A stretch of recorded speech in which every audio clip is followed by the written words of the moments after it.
menjelaskan tentang pemutusan hubungan kerja atau PHK. Di sini saya sendiri akan menjelaskan tentang pengertian pemutusan hubungan kerja. Pemutusan hubungan kerja atau PHK adalah acuan untuk pengakhiran kontrak karyawan dengan perusahaan. Seorang karyawan dapat diberhentikan dari pekerjaan atas kehendaknya sendiri atau mengikuti keputusan yang telah dibuat oleh atasannya. Menurut Undang-Undang Ketenagakerjaan Nomor 13 Tahun 2003 Bab 1 Pasal 1 Ayat 25 yang menjelaskan pemutusan hubungan kerja artinya pengakhiran hubungan kerja karena suatu hal tertentu yang mengakibatkan berakhirnya hak dan kewajiban antara pekerja atau buruh dan pengusaha.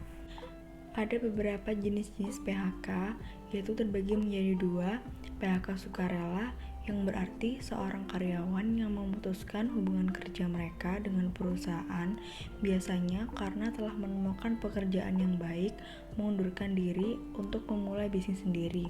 Lalu yang kedua, PHK tidak sukarela, yang berarti pemutusan hubungan kerja ini terjadi ketika perusahaan memberhentikan atau memecat karyawan. Selanjutnya di sini saya akan menjelaskan tentang pemberhentian karyawan non-manajerial atau non-operasional.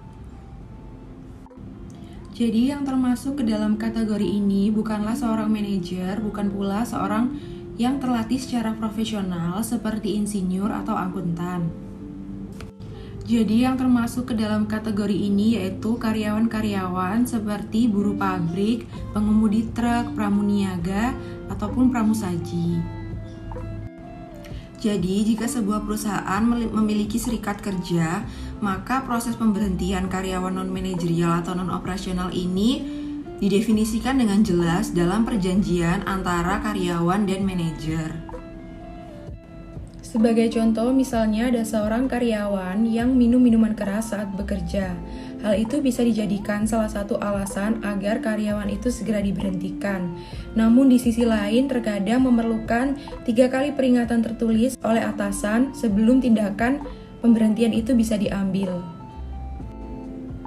Apabila sebuah perusahaan tidak memiliki serikat kerja, maka karyawan-karyawan tersebut umumnya lebih mudah untuk diberhentikan karena kemungkinan mereka merupakan karyawan at will. Karyawan at will sendiri merupakan seorang karyawan yang dapat diakhiri atau diberhentikan tanpa alasan atau tanpa peringatan. Sebaliknya, berarti juga karyawan itu bisa berhenti dari pekerjaannya tanpa alasan. Di sebagian perusahaan yang tidak memiliki serikat kerja, biasanya pelanggaran-pelanggaran yang menyebabkan pemberhentian akan dimasukkan ke dalam buku panduan karyawan perusahaan. Biasanya, pada perusahaan yang lebih kecil, proses pemberhentiannya dilakukan secara informal dengan supervisor lini pertama yang akan menyampaikan kepada karyawan tindakan apa yang menyebabkan pemberhentian. Jadi, terlepas dari ukurannya, organisasi besar maupun organisasi kecil, manajemen harus memberikan informasi kepada karyawan tindakan-tindakan apa yang dapat menyebabkan pemberhentian. Selanjutnya, pemberhentian eksekutif. Tidak seperti orang-orang dalam sebagian besar posisi di organisasi, para CEO tidak perlu cemas posisi mereka akan dihilangkan, karena perhatian utama mereka adalah membuat dewan direksi merasa senang, karena merekrut dan memecat CEO merupakan tanggung jawab utama dewan direksi. Berikut adalah beberapa alasan pemberhentian eksekutif, di antaranya yang pertama adalah penurunan ekonomi. Terkadang perusahaan bisa melakukan pengurangan dalam jumlah eksekutif karena adanya kondisi di mana terjadi penurunan ekonomi dalam suatu perusahaan. Yang kedua ada reorganisasi. Untuk meningkatkan efisiensi atau sebagai hasil merger dengan perusahaan lain, sebuah perusahaan bisa melakukan reorganisasi yang berakibat pada penghapusan beberapa posisi eksekutif. Yang ketiga ada perbedaan filosofis. Perbedaan dalam filosofis untuk menjalankan bisnis bisa terjadi antara eksekutif dan pejabat lain dalam perusahaan. Untuk mempertahankan konsistensi dalam filosofi manajemen, eksekutif tersebut bisa digantikan. Yang keempat ada penurunan produktivitas, yakni menurunnya produktivitas atau kinerja dalam bekerja sehingga tidak mampu lagi menjalankan pekerjaan seperti yang diharapkan. Memberhentikan seorang eksekutif senior adalah keputusan yang sulit karena dampaknya pada organisasi harus diukur dalam berbagai aspek, yakni seperti aspek hubungan, produktivitas, integritas, strategik, dan keyakinan investor, sebagaimana aspek keuangannya. Banyak perusahaan khawatir membentuk citra publik negatif yang mencerminkan ketidakpekaan atas kebutuhan para karyawannya. Perusahaan tersebut takut bahwa reputasi itu akan menghalangi usahanya untuk merekrut para manajer berkualitas tinggi. Selain itu, terkadang para eksekutif yang diberhentikan membuat pernyataan publik yang dapat merusak reputasi perusahaan. Pemberhentian manajer tingkat menengah dan bawah. Manajer tingkat menengah dan bawah merupakan yang paling rentan dalam pemberhentian. Mengapa demikian? Karena manajer menengah dan bawah tidak memiliki pengaruh politik seperti seorang eksekutif yang diberhentikan. Dimisalkan jika ada seorang eksekutif yang diberhentikan, maka akan muncul dampak yang sangat signifikan terhadap perusahaan. Dampaknya diukur dalam aspek hubungan, produktivitas, integritas, strategik, dan keyakinan investor sebagaimana aspek keuangannya. Sedangkan pemberhentian manajer tingkat menengah dan bawah bisa saja terjadi dengan alasan hal-hal kecil seperti sikap atau perasaan seorang atasan langsung pada hari tertentu. Selanjutnya, di sini kita akan membahas slide tentang demosi sebagai alternatif pemberhentian. Sebelumnya, kita harus tahu apa arti dari demosi itu. Jadi, demosi atau demotion itu adalah proses memindahkan seorang karyawan ke tingkat tugas dan tanggung jawab yang lebih rendah yang juga mencakup pengurangan bayaran. Nah, demosi ini itu digunakan sebagai jalan alternatif pemberhentian. Hal ini dapat terjadi karena adanya penurunan kinerja oleh para karyawan yang bersangkutan. Serikat kerja itu harus diberitahu terlebih dahulu sambil memberikan alasan spesifik dari demosi karyawan tersebut. Karena biasanya akan dinyatakan secara jelas dalam perjanjian antara pekerja dengan pihak manajemen. Demosi itu seringkali tidak begitu merugikan bagi karyawan daripada PHK itu sendiri. Namun, emosi itu bisa meningkat pada karyawan yang didemosikan. Mereka bisa saja merasa dihianati, malu, kecewa, yang bisa berdampak pada penurunan kinerja para karyawan lagi. Sehingga pelaksanaan demosi pun itu harus sangat berhati-hati. Apabila demosi ini lebih baik daripada pemberhentian, maka kita harus melakukan upaya untuk mempertahankan harga diri dari karyawan yang bersangkutan. Saya akan menjelaskan mengenai penyebab berakhirnya hubungan kerja. Jadi berakhirnya suatu hubungan kerja mempunyai arti di mana tidak ada lagi ikatan kerja antara karyawan dan perusahaan. Namun meskipun hubungan kerja ini berakhir, baik perusahaan maupun karyawan tetap harus memenuhi kewajibannya masing-masing sebagai konsekuensi berakhirnya hubungan kerja, seperti kewajiban perusahaan untuk memberikan uang penggantian hak kepada karyawan. Berakhirnya perjanjian kerja atau kontrak karyawan diatur dalam pasal 61 ayat 1 Undang-Undang Nomor 13 Tahun 2003 tentang Ketenagakerjaan, di mana terdapat beberapa hal yang menyebabkan perjanjian kerja ini berakhir. Yaitu yang pertama ada karyawan atau pekerja meninggal dunia. Lalu berakhirnya jangka waktu perjanjian kerja. 3. Adanya putusan pengadilan dan atau putusan atau penetapan lembaga penyelesaian perselisihan hubungan industrial yang telah mempunyai kekuatan hukum tetap. Yang keempat, adanya keadaan atau kejadian tertentu yang dicantumkan dalam perjanjian kerja, peraturan perusahaan, atau perjanjian kerja bersama yang dapat menyebabkan berakhirnya hubungan kerja. Ada pula hal lain yang dapat menyebabkan hubungan kerja ini berakhir. Di antaranya ketika karyawan mengundurkan diri secara sukarela, pensiun, karyawan meninggal dunia, dan juga ketika karyawan melakukan kesalahan berat dan yang lainnya. Yang pertama, kita akan membahas mengenai pengunduran diri sukarela. Karyawan yang memutuskan untuk mengundurkan diri dari suatu perusahaan merupakan salah satu alasan yang paling sering kita temui. Dalam kasus ini, perusahaan tidak diwajibkan untuk memberikan uang pesangon. Namun, karyawan tetap memiliki hak untuk memperoleh uang penggantian hak sebagaimana diatur dalam pasal 162 ayat 1 dan pasal 156 ayat 4 Undang-Undang Ketenagakerjaan. Uang penggantian hak yang dimaksud adalah hak karyawan yang belum terlaksana selama hubungan kerja berlangsung. Misalnya sisa cuti yang belum digunakan oleh karyawan sehingga dapat digantikan dengan uang ketika karyawan mengundurkan diri.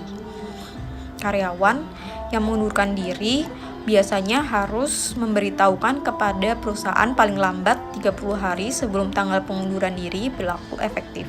Namun jangka waktu tersebut tergantung pada kesepakatan perusahaan dan karyawan. Selanjutnya ada pensiun. Alasan lain dari berakhirnya perjanjian kerja adalah karyawan yang sudah berada di usia pensiun. Diatur dalam Peraturan Pemerintah Nomor 45 Tahun 2015 tentang penyelenggaraan program jaminan pensiun, di mana sejak 1 Januari 2019 batas usia pensiun dinaikkan yang semula 56 tahun menjadi 57 tahun. Karyawan yang hubungan kerjanya berakhir karena pensiun dapat memperoleh uang penghargaan masa kerja, tergantung dengan masa kerja karyawan tersebut di perusahaan. Semakin lama karyawan tersebut bekerja di perusahaan, maka uang penghargaan kerja yang diperoleh juga semakin besar. Lalu selanjutnya kita akan membahas mengenai karyawan meninggal. Ketika karyawan meninggal dunia, perjanjian kerja akan otomatis berakhir, baik karyawan dengan status tetap yang terikat dengan perjanjian kerja waktu tidak menentu maupun status pekerja kontrak yang terikat dengan perjanjian kerja waktu tertentu. Berdasarkan pasal 166 Undang-Undang Ketenagakerjaan, ahli waris karyawan tetap berhak mendapatkan hak dari karyawan yang meninggal dunia tersebut. Antara lain, hak untuk mendapatkan uang pesangon dengan hitungan 2 kali, 1 kali uang penghargaan masa kerja, dan juga uang penggantian hak. Lalu yang selanjutnya mengenai karyawan melakukan kesalahan berat. Diatur dalam pasal 158 ayat 1 Undang-Undang Ketenagakerjaan, tertera beberapa kesalahan yang termasuk dalam kategori kesalahan berat yang menyebabkan pemutusan hubungan kerja. Yang pertama yaitu ketika karyawan melakukan penipuan, pencurian, penggelapan barang dan atau uang milik perusahaan. Lalu yang kedua yaitu ketika karyawan memberikan keterangan palsu atau yang dipalsukan sehingga merugikan perusahaan. Lalu yang ketiga yaitu ketika karyawan mabuk, minum minuman keras, memakai atau mengedarkan narkotika, psikotropika, dan zat adiktif lainnya di lingkungan kerja. Lalu yang keempat yaitu melakukan perbuatan asusila atau perjudian di lingkungan kerja. Selanjutnya yaitu ada ketika karyawan menyerang, menganiaya, mengancam, atau mengintimidasi teman sekerja atau perusahaan di lingkungan kerja. Lalu selanjutnya yang keenam yaitu ketika karyawan membujuk teman sekerja atau perusahaan untuk melakukan perbuatan yang bertentangan dengan undang-undang. Lalu yang ketujuh yaitu ketika karyawan dengan ceroboh atau sengaja merusak atau membiarkan dalam keadaan bahaya barang milik perusahaan yang menimbulkan kerugian bagi perusahaan. Lalu yang kedelapan ada dengan ceroboh atau sengaja membiarkan teman sekerja atau perusahaan dalam keadaan bahaya di tempat kerja. Lalu selanjutnya ada ketika karyawan membongkar atau membocorkan rahasia perusahaan yang seharusnya dirahasiakan kecuali untuk kepentingan negara. Lalu yang terakhir yaitu ketika karyawan melakukan perbuatan lainnya di lingkungan perusahaan yang diancam hukuman pidana penjara 5 tahun atau lebih. Nah, bagi karyawan yang diputuskan hubungan kerjanya berdasarkan kesalahan berat tersebut di atas hanya berhak untuk memperoleh uang penggantian hak. Oke, selanjutnya yaitu dalam hal apa sih perusahaan dilarang melakukan pemutusan hubungan kerja.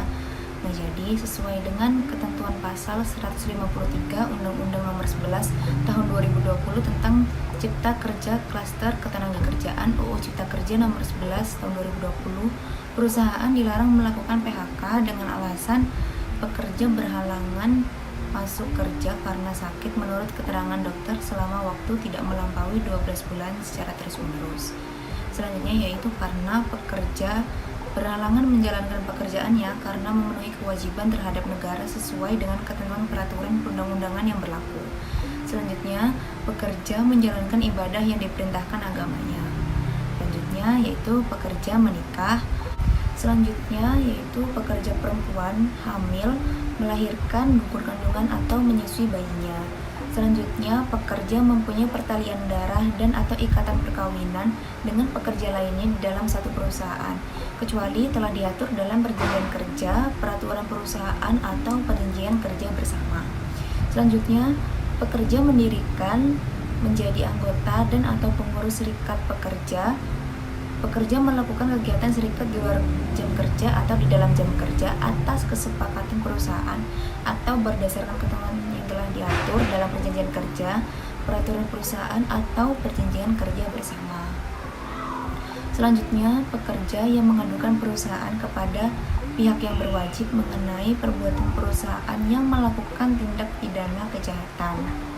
Selanjutnya, pekerja karena perbedaan paham, agama, aliran politik, suku, warna kulit, golongan, jenis kelamin, kondisi fisik, atau status perkawinan.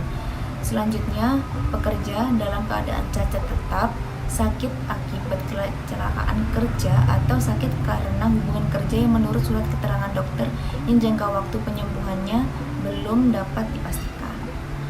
Nah, jadi pemutusan hubungan kerja yang dilakukan dengan alasan tadi yang sudah saya bacakan di atas batal demi hukum dan pengusaha wajib memperkerjakan kembali pekerja atau buruh yang bersangkutan.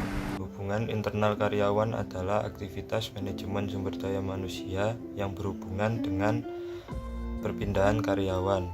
Aktivitas tersebut meliputi aktivitas promosi, pemecatan, pengunduran diri, PHK, dan juga pensiun.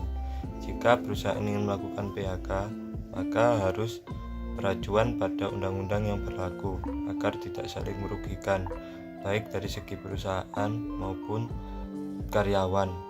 Sekian presentasi dari kelompok kami, kurang lebihnya mohon maaf. Wassalamualaikum warahmatullahi wabarakatuh.